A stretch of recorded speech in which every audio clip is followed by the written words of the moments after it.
এটা হচ্ছে Tecno Spark গো 2। সুন্দর ডিজাইনের সাথে বেশ কিছু ইন্টারেস্টিং ফিচার নিয়ে টেকনো রিসেন্টলি এই স্মার্টফোনটি বাংলাদেশে 2টা ভেরিয়েন্টে লঞ্চ করেছে। একটু বেশি পজিটিভ রিভিউ দিচ্ছে অনেকে এই স্মার্টফোনটির বিকজ অফ এটার ডিজাইন এবং ফিচার্স। কিন্তু ডিজাইন আর ফিচার্স দিয়ে তো একটা স্মার্টফোনের পারফরমেন্স বোঝা যায় না যে অ্যাকচুয়ালি কেমন হবে। তো যদি আপনি এই টেকনো স্পার্ক গো 2 স্মার্টফোনটি নেওয়ার চিন্তা ভাবনা করে থাকেন তাহলে এই ভিডিওটি আপনার অবশ্যই দেখা উচিত, কারণ আমি কিছু হিডেন ইনফরমেশন শেয়ার করবো আপনাদেরকে এই স্মার্টফোনটি সম্পর্কে, যেগুলো জানার পরে আপনার ডিসিশন মেক করতে সুবিধা হবে যে অ্যাকচুয়ালি এই স্মার্টফোনটি আপনার কেনা ঠিক হবে কি হবে না। হয়তো আপনি জানেন যে এটা একটা লো বাজেটের স্মার্টফোন, কিন্তু ডিজাইন দেখে অ্যাকচুয়ালি বোঝার উপায় নেই যে এটা একটা লো বাজেট বা কম দামি স্মার্টফোন। ডিজাইনটা আসলে অনেক সুন্দর, সেটা মানতেই হবে, যদিও আইফোন ইউজাররা দেখলে চিনে ফেলবে। ওকে, এটা হচ্ছে স্মার্টফোন। বিল্ড কোয়ালিটি আসলে অনেক সলিড, প্লাস্টিক বিল্ড, যদিও প্রাইস অনুযায়ী ডিজাইন এবং বিল্ড কোয়ালিটি যথেষ্ট ভালো এবং ওয়েটও কিন্তু কম, 186 গ্রাম। স্লিম ফোনটা 8.3 মিলিমিটার হচ্ছে থিকনেস। IP64 রেটিং আছে, সো এটা কিন্তু ডাস্ট প্রুফ বলা যায়, ওয়াটার প্রুফ না, আবার পানিতে চুবাইতে যায় না। পোর্টস এন্ড বাটন হিসেবে ফোনটাতে সবকিছুই আছে, একটা কম দামি স্মার্টফোনে যা যা থাকা দরকার। ফিঙ্গারপ্রিন্ট হচ্ছে সাইড মাউন্টেড, মানে পাওয়ার বাটন যেটা ওইটাই হচ্ছে ফিঙ্গারপ্রিন্ট। ফিঙ্গারপ্রিন্টের আনলকের স্পিড যথেষ্ট ফাস্ট অ্যান্ড একুরেট অ্যাকচুয়ালি নাই, কারণ এটা একটা কম দামি স্মার্টফোন, সো একটু অ্যানিমেশন ঢিলে লক্ষ্য করবেন আপনি মাঝে মাঝে। স্পিকারটা প্রাইস অনুযায়ী গুড, এটা আমি অবশ্যই অ্যাপ্রিশিয়েট করবো, কারণ স্টেরিও স্পিকার দিয়েছে এই প্রাইস সেগমেন্টে। তবে নেক্সট লেভেলের সাউন্ড অ্যাকচুয়ালি পাবেন, যে ব্যাপারটা এমনটা না। সাউন্ডে আপনি ফুল ভলিউম দিলে হয়তো একটু প্রবলেম, মানে ডিস্ট্রাকশন ফিল করবেন। এখন ফুল ভলিউম না দিয়েও অ্যাকচুয়ালি উপায় নেই, কারণ এই ফোনটাতে আমি একটা জিনিস লক্ষ্য করেছি, সেটা হচ্ছে ভলিউম আপনার 70% পর্যন্ত অনেক কম মনে হয়। যখন আপনি হচ্ছে 80% বা 90% বা 100% যাবেন, হঠাৎ করে মনে হয় যে সাউন্ড বেড়ে গেছে। 80% এর নিচে মনে হয় যে সাউন্ড অনেক বেশি কম। এটাকে আমি ফেস করতেছি নাকি আপনি অলরেডি ফেস করতেছেন, এটা একটু কমেন্ট করে জানাবেন, যদি আপনি অলরেডি ফোন নিয়ে থাকেন আর কি। ওভারঅল ফোনটার হ্যান্ড ফিল যথেষ্ট ভালো, স্লিম ফোন, ম্যাট ফিনিশিং, কালারও আছে, এইগুলো আপনারা দেখে নিন। এই হচ্ছে স্মার্টফোনটির একটা বেসিক ওভারভিউ, যেটা এই প্রাইস সেগমেন্টে যথেষ্ট পারফেক্ট এবং ভালো। এইবার চলে আসি অ্যাকচুয়ালি ফোনটার রিভিউতে। শুরুতে যেটা উল্লেখ করা অবশ্যই দরকার, সেটা হচ্ছে দুইটা ভেরিয়েন্ট, একটা হচ্ছে 3GB 64GB আর একটা হচ্ছে 4GB 64GB। 3GB 64GBর প্রাইস হচ্ছে 10,000 টাকা আর 464 প্রাইস হচ্ছে আপনার 11,000 টাকা। একটা লাইট ভার্সনের সফটওয়্যারও কিন্তু এখন মোটামুটি ভালোই স্পেস নেয়, সেক্ষেত্রে এখানে 3GB র্যাম কিন্তু আপনার একটা সময় গিয়ে আপনাকে প্রবলেম ফেস করতে হবে। সো আপনি যদি পারচেস করেন অবশ্যই আপনাকে 4GB-টাই চুজ করতে হবে। তবে 4GB সাথেও যদি এখানে 128GB দিত তাহলে কিন্তু এটা একটা পারফেক্ট কম্বো। 10,000 টাকায় 3GB র্যাম, এটা অ্যাকচুয়ালি বর্তমানে যদি চিন্তা করি তাহলে এটা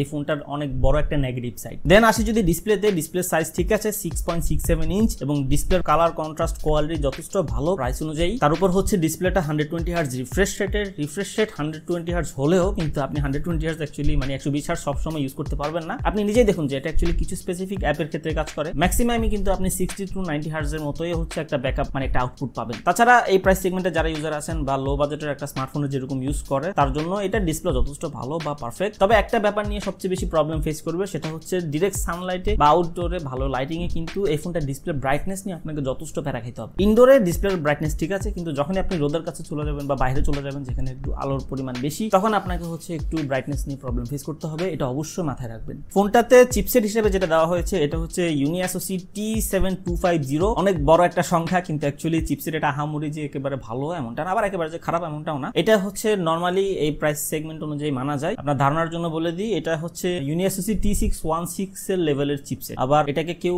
মিডিয়াটেক হেলিও G80 এর সাথে কম্পেয়ার করতে চান না, ওটা অনেক ভালো প্রসেসর ভাই। এবং ফোনটাতে অ্যান্ড্রয়েড 15 দেওয়া আছে, তবে অ্যান্ড্রয়েড গো এডিশন, যেহেতু অ্যান্ড্রয়েড গো এডিশনটা আমি আপনাকে রিকমেন্ড করবো, যদি আপনি স্মার্টফোনটি পারচেস করেন আপনি অবশ্যই লাইট ভার্সনের সফটওয়্যারগুলো ইউজ করা ট্রাই করেন, তাহলে হচ্ছে আপনি ভালো একটা আউটপুট পেতে পারেন। ক্যামেরা সেকশনে যদি চলে আসি, মেইন ক্যামেরাটা হচ্ছে 13 মেগাপিক্সেল এবং ফ্রন্ট ক্যামেরা হচ্ছে 8 মেগাপিক্সেল। ছবি অ্যাকচুয়ালি অ্যাজ ইউজুয়াল এই প্রাইস সেগমেন্টে একটা স্মার্টফোনের ছবি যেরকম হওয়া উচিত ওইরকমই বলা যায়, আহামরি বেটার না আবার আহামরি খারাপও না। আপনি যদি দিনের বেলা ভালো লাইটিং কন্ডিশনের ছবি তুলেন তাহলে হয়তো একটু কালারফুল বা একটু মোটামুটি লেভেলের ছবি কাজে লাগানোর মধ্যে আপনি পেয়ে যাবেন। তবে আপনি যদি রাতের বেলা বা লো লাইটিং এর ছবি তুলেন, ছবিতে ডিটেলস এর ঘাটতি অনেক বেশি লক্ষ্য করবেন। এই বাজেটের একজন ইউজার ক্যামেরার উপর বেস করে তো একটা স্মার্টফোন নিবে না। তারপরে যদি আপনার ইন্টারেস্ট থাকে যে স্মার্টফোনটির ছবির কোয়ালিটি কেমন, তাহলে আমি আপনাকে বলবো যে আমি এই স্মার্টফোনটিতে তোলা বেশ কিছু ছবি এবং ভিডিও গুগল ড্রাইভে আপলোড করে রেখেছি। গুগল ড্রাইভের লিংক ভিডিও ডিসক্রিপশনে দিয়ে দিচ্ছি, আপনারা ওখান থেকে যা অরিজিনাল ছবি এবং ভিডিও ফুটেজগুলো দেখে নেন, তাহলে আপনি ক্লিয়ার হয়ে যাবেন। ব্যাটারিটাও সেম 5000 mAh এর ব্যাটারি, তবে ফোনটাতে চার্জিং সাপোর্ট করে আপনার 15 ওয়াট। বক্সের ভিতরে আছে 10 ওয়াট, কেন দিয়েছে সেটা জানি না। 15 ওয়াটের চার্জার একটা দিয়ে দিলে তাদের কি এমন ক্ষতি হতো? একে তো র্যাম কম দিছে, তার উপর চার্জার দিছে 10 ওয়াট 50 ওয়াটের জায়গায়।